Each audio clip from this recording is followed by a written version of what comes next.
jàpp naa ne exigence yi ñu jëloon ak sénégalais yi maanaam bale bi nga xamante ne moom le président Bassirou Diomaye Faye yoroon c'est-à-dire la question mooy pour lan na taxoon mu yor ko. En 30 secondes, wow. Est-ce que vous trouvez le sens de réconciliation du président Diomaye? Exactement, ci foofu laa bëgg jëm parce que tey xam nga su fekkee ni bale bi da nga ko yoroon pour bale lan nga bëggoon a bale c'est-à-dire mooy ni ñuy caxa-caxatee réew mi ak ñi nga xamante ne dañoo nekk ci ay position mën a jàpp doomu jàmbur tëj ko tranquille dem tëddi nelaw sans problème alors que kooku deful dara et puis également justice bi nga xamante ne war nañ ko defar et tout ça c'était ça le sens bale bi est-ce que léegi bale li nga xamante ne dafa yàqu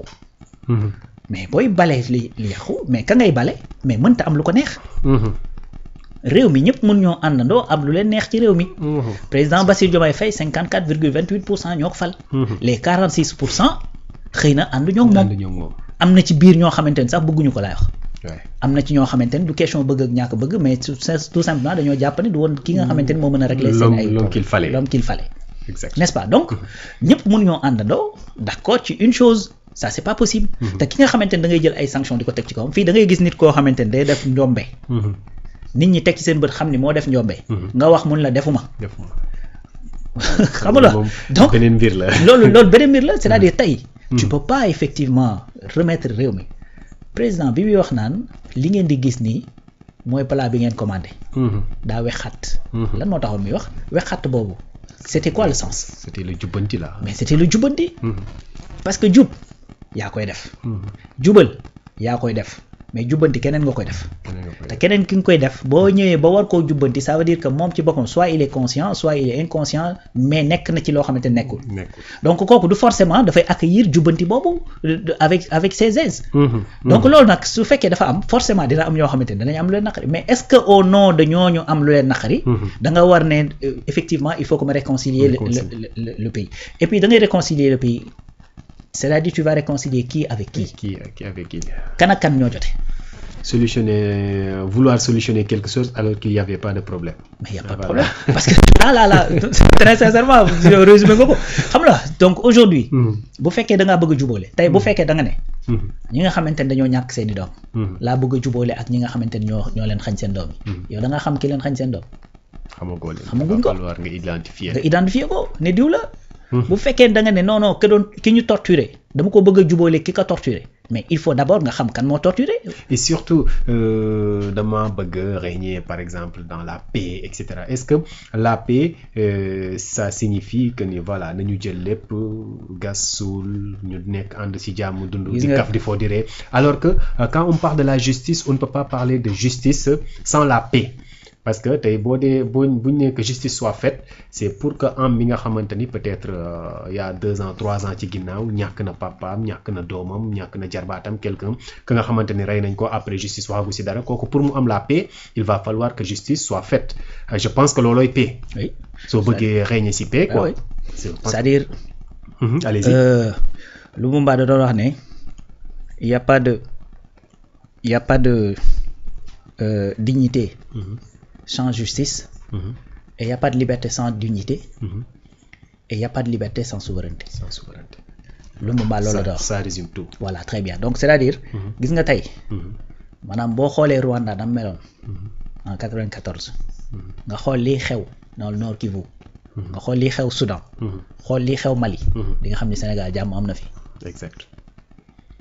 waaye Sénégal nii ñu xoola xéewal a ngi fi waaw jàmm am na fi Sénégal am na dal ñun on n'a pas de ce problème c'est-à-dire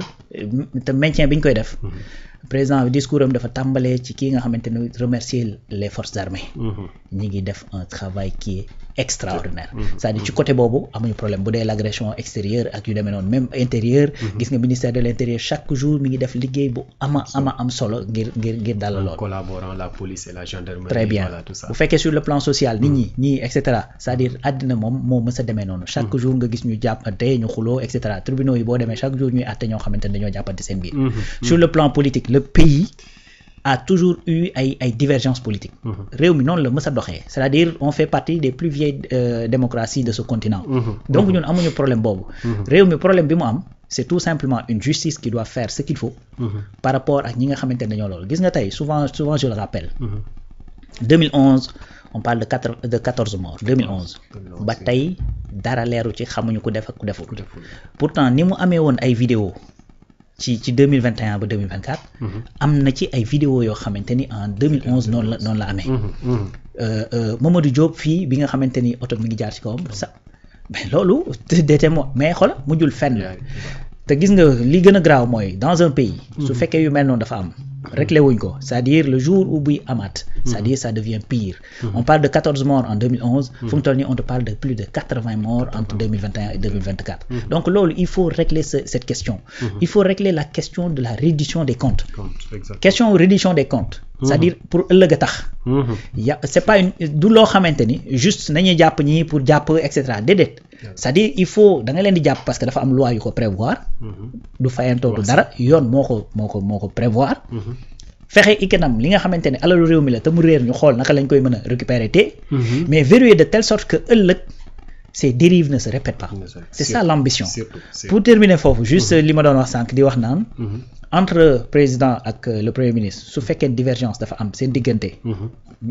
man personnellement gisuma ci jafe-jafe fi may gisee jafe-jafe mooy bu divergence amee ci orientation yi ñu diggoon sénégalais ci engagement yi nga xamante ni moom la ñu jëloon ci ak sénégalais président wax lu am solo mu ne république bi demandé wul nit ku parfait li mu demandé mooy la sincérité des intentions ak la loyauté aux engagements gis nga loolu su fekkoon sincérité des intentions kese dafa doy président da ciy yem mais doyul li nga jël comme intention comme yéene nga promettre ko le peuple il faut nga dox pour respecter sa engagement yooyu te nii wax dëgg fa yàlla bu ñu gisee en tout cas ne serait-ce que sur le plan politique le président waxoon ak li nekk di dox bokkul donc bu ñu jëlee sur le plan effectivement de la justice et de la reddition des comptes xëy na mën naa jàpp ne dañ koy dugal ci cadre dafa yéex mais pour l'instant en tout cas la ñu waxante woon ak li ñuy gis bokkul loolu nag sénégalais ñu ngi toog di observer loolu tout simplement moo indi gars yi di wax naan Ousmane est dans sa constance mais que président de la République revient à ta famille de départ donc loolu moo ko waral donc bu fekkoon ni nag Ousmane moo wàccoon yoon bi ben sénégalais dinañ ne ko Ousmane li ñu waxante woon nekkoo di ko def mais au moins moom il rappelle chaque jour fi nga xamante ni foofu la dooleem yem. Vous nous suivez bien sûr via Média 28 ñu leen di jaajëfal bu baax a baax ku ci mel ni Mbaye Seck moom mu ngi ñuy topp ci YouTube bi waaye it Ndiaye Bassirou Omar Faye ak ki nga xamante ni moo di Top Science je pense Top Science voilà Dani Diatta également ils ont fait des contributions mais voilà quoi peut-être je vais dinaa si ñëwaat ci loolu Omar Faye ñoom Aline Pouy voilà ñu ngi leen di jaajëfal bu baax a baax les internautes de Média 28 voilà Rawane dañuy clôturer li nga xamante wala tëj nañ point boobu yi nga xamante ni moom moo di duo bi nga xamante ni moom lañ doon gis ci Ousmane Sonko premier ministre et président du parti PASTEF ak ki nga xamante ni moom moo di Bassirou Diomaye Diakhar Faye di njiitum réewum Sénégal juste dañuy dem waxtaanee ci benn mbir ba nga xamante ni ça touche à peut-être la santé publique muy mbirub soft care bi nga xamante ni dafa amoon ay corps de contrôle yi nga xamante ni demoon nañ wàcc seen usine ba féete fële ca boori Sindia foofee nag bañ fa demee ñu fekk fa yenn ci ay mbir ya nga xamante ni wàccoowul ak na mu war a demee ci wàllum hygiène te ñoom ñooñee soft care ma leen di fàttali ñoom dañuy dee defara li nga xamante ni rek moom moo di ay couche bébé waaye it ay serviette hygiénique yu ay soxna loolee nag ñu jàppoon ni dañoo doon utiliser benn matière ba nga xamante ni dafa périmé woon waaye ci loolu ki nga xamante ni moom moo di docteur Diallo defoon benn sortie fan yi ñu génn wala sax ab benn genre audio ba nga xamante ni fuité woon na ci réseaux sociaux yeeg yu ni mel tax ba ñi nga xamante ni ñoom ñoo di entreprise soft care ci